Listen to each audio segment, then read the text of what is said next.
Wa may ya'mal mithqala dzarratin syarran yarah. Ini firman Allah, nggak mungkin salah. Siapa yang buat seperti biji sawi dari kebaikan, dia akan lihat. Siapa yang buat biji sawi dari keburukan, dia akan lihat. Nggak ada yang luput.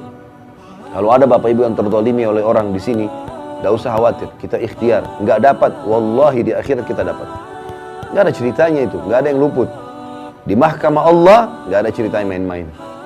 Sampai dalam sebuah hadis yang lain, kata Nabi SAW, Allah berfirman, demi keperkasaanku dan keagunganku, tidak akan boleh penghuni surga masuk ke dalam surga selama masih ada penghuni neraka yang punya hak dari dia. Dan tidak akan pernah penghuni neraka masuk ke neraka selama penghuni surga masih punya hak dari dia. Misal contoh, kita beriman kepada Allah, sholat segala macam, tapi kita pernah zalimi orang kafir. Kita kan tidak boleh zalimi orang, apalagi kalau kafir zimmi misalnya, orang kafir di bawah naungan pemerintah Islam. Kita nggak boleh teman-teman sekalian, ini tetangga Nasrani, matiin aja lampunya, tutup aja jalannya, kempesin mobilnya. Haram, nggak boleh dalam Islam. Nggak boleh kita ganggu.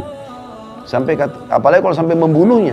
Kata Nabi SAW, man qatala mu'ahadan lam yari raihatal jannah wa inna riha la tujitu min masirati arba'ina kharifa. Hadis Bukhari. Siapa yang coba-coba membunuh mu'ahad, mu'ahad itu orang kafir di bawah naungan pemerintah Islam, atau ada perdamaian damai dengan umat Islam, gitu kan?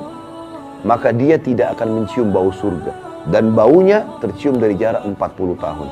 Bau aja enggak, apalagi masuk ke dalamnya. Ini muslim loh. Enggak boleh sembarangan kita buat kekacauan ini, gitu. Enggak boleh kita ganggu mereka. Maka kita harus hati-hati teman-teman sekalian.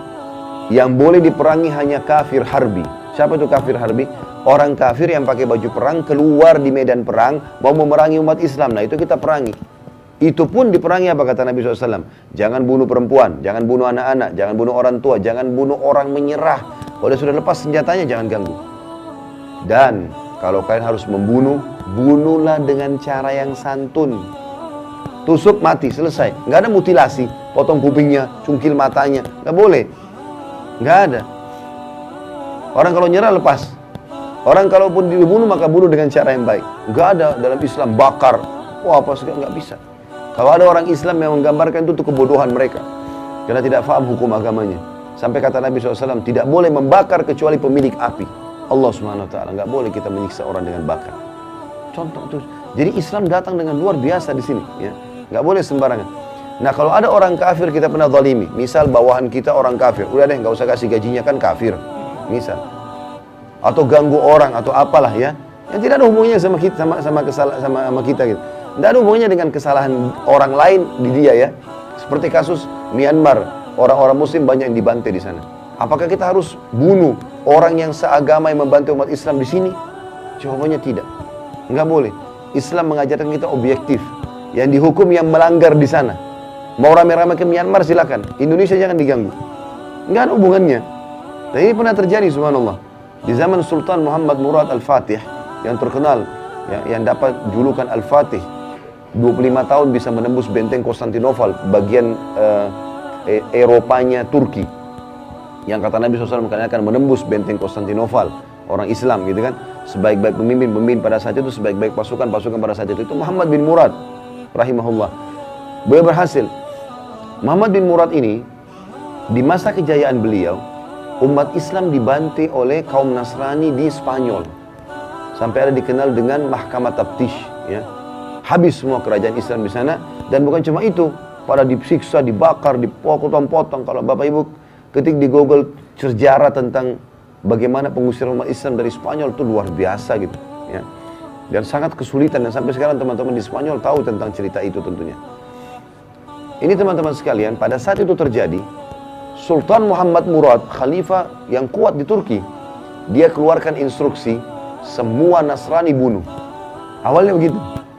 Tapi surat kerajaan tidak boleh keluar, diaplikasikan di lapangan, kecuali sudah lewat mufti. Muftinya pada saat itu kayak kita ketua MUI lah ya. Suratnya dikirim, kata Sultan Murad, bawa ke mufti. Tanya hukumnya. Saya tidak bisa terima umat Islam misalnya dibantai. Bantai juga di sini. Semua Nasrani bunuh. Siksa sebagaimana mereka siksa kita di sana. Gitu loh.